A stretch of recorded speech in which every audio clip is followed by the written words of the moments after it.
అందరికీ నమస్కారం. కాళ్ళు తడవకుండా సముద్రాన్ని దాటిన మేధావి కూడా కళ్ళు తడవకుండా జీవితాన్ని మాత్రం దాటలేడు. తాను కూర్చున్న కొమ్మ విరిగిపోతుందేమోనన్న భయం పక్షికి ఉండదు. ఎందుకంటే ఏ పక్షి కూడా తను వాలిన కొమ్మని నమ్ముకోదు, తన రెక్కల్ని మాత్రమే నమ్ముకుంటుంది. బంధాలను కాపాడుకోవడానికి ఒక మెట్టు దిగి ఆలోచించు అనేది పెద్దవాళ్ళ మాట. కానీ అర్థం చేసుకున్న వారి కోసం ఎన్ని మెట్లు దిగినా తప్పులేదు. కానీ ఎన్ని మెట్లు దిగినా మనల్ని అర్థం చేసుకుని వారి గురించి ఏం లాభం?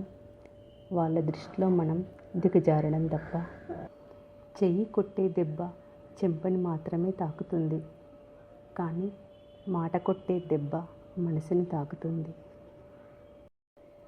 గౌరవం అనేది వయసును బట్టి ఉండదు, సంస్కారాన్ని బట్టి ఉంటుంది.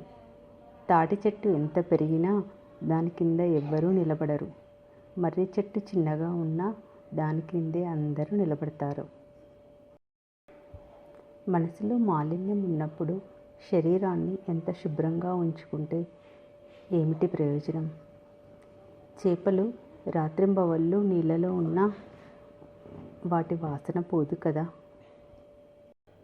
మన తప్పు లేకపోయినా ఎదుటి వాళ్ళు అవమానించారని దెబ్బకి దెబ్బ వేసేవాడి కంటే దెబ్బ తిని ఓర్చుకునేవాడే చాలా బలవంతుడు.